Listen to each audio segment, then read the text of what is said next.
Welcome back. We're here to cover the karmic third party energy. Yes, we cover these in 4 editions a month, and we do cover the masculine and the feminine also, if that is content maybe that you would like to view. Now, we are going to get straight into the reading. And the first thing I'm tuning into with this individual will give you a close-up view.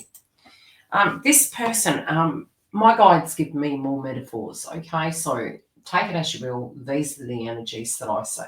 Number one is I do feel this person spiraling a little bit. I do feel this person can be looking outside of themselves, which is very common when we are directly triggered. So it's almost like we want to surface value situations. It can be getting new clothing, new dresses, new makeup, or doing things at a very external kind of reactive level. Again, we can look at this as our shadow energy over actually digging deep and dealing with this circumstance. Now, I do feel there can be some things that are changing very radically and very fast for these individuals this week. And I do feel this has been something that they've actually felt creeping in, creeping up, coming to a head. So this is something that they've known for a bit, but it's definitely kind of intensifying as we are proceeding forward. Now, something they directly are moving away from, it can also, for some, it can be that a breakup has already occurred, an ending of a cycle has occurred. It may have been a loved one that had transitioned over.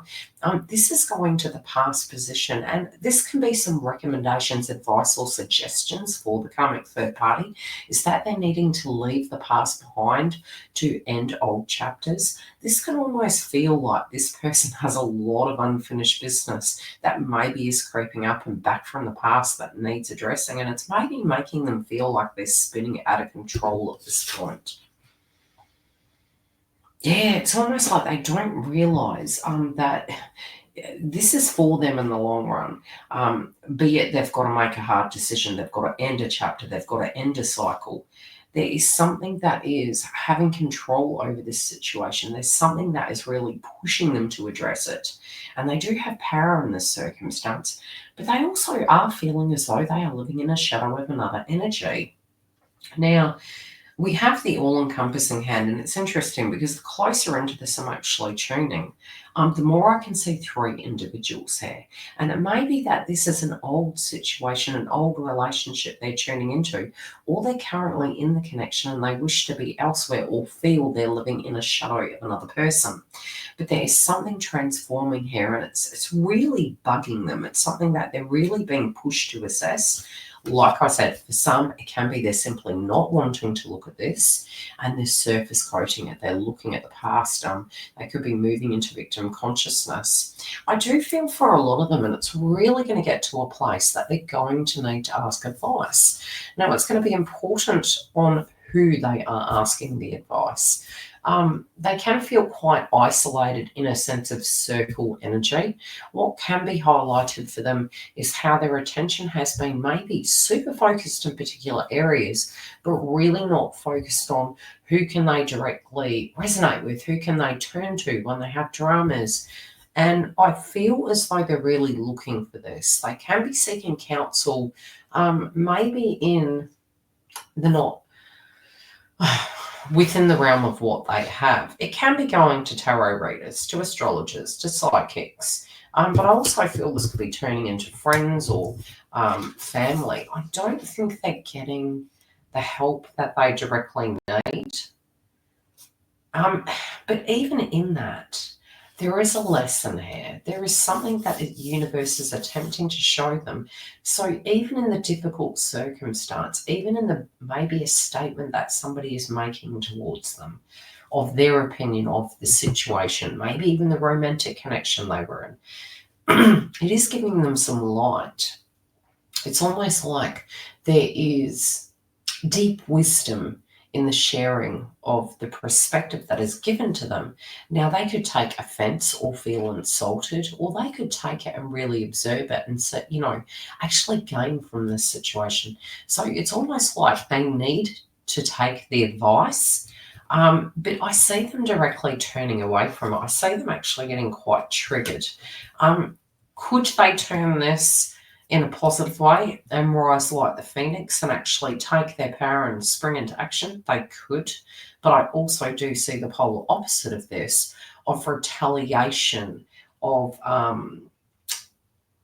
a reactive energy, especially with the orange color coming through here. So this can actually trigger this person even further to a point that they're actually becoming quite volatile and actually expressing things in quite volatile manner.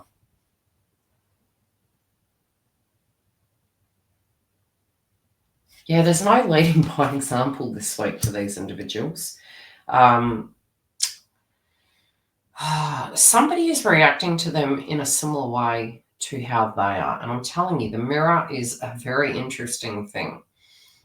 This is equally coming back with brute force from other individuals that are circled around this individual. They are feeling, they're very passionate about their beliefs. They're very passionate about what they desire.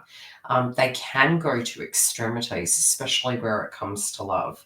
But there is a bit of karma associated to this. And I do think as this week proceeds forward, they can really be feeling these things, as they're actually dealing with it. I do feel this person to be incredibly lost at this point. It's almost like they don't realize they have power, that things can be calmer than expected. They could be really reactive to the transits at the moment, with Mars in the house of Cancer. And I believe it moves into the house. We could directly be getting the energy already. Let's take a look. I believe it's January. That's another thing. It's actually going to be sitting there for an awful long time until we reach April, I believe, and it transitions over. So on the 6th of January, it goes into the house of Cancer. It leaves Leo. I still feel we're going to get both energies. I still feel we're going to get the cuspy energy. And it is going to move back into the house of Leo later. But these temperamental energies, I'm seeing a lot of purple and pink coming through here, and blue, very issues with home and family, issues with the heart chakra, issues with connections, maybe using pacifiers to deal with their stress levels through the purple energy. It can be used in a very positive way, but it can be addictive tendencies. This can be to love. This can be to the dream, the fallacy. We have the North Node in Pisces, so it's almost like distortion can come through. This person's spiraling. It doesn't have to be permanently. They may want to run for the hills and react, and they're going in circles, but there is something. That universe is almost like this Hansel and Gretel effect, leaving them crumbs to show them what needs changing. And even these pressure points are directly divinely guided, because they are going to help this person come to this full circle so that this circular motion doesn't have to happen in vain. It will not be for no reason. We will check in with this energy next week. They are really struggling. Nevertheless, be aware that they can be quite projectile, especially if you're dealing with an individual that is maybe lower frequency. These can be the ways that they can exhibit the frequency this week in the mix. Take care, and I'll check in with you next week.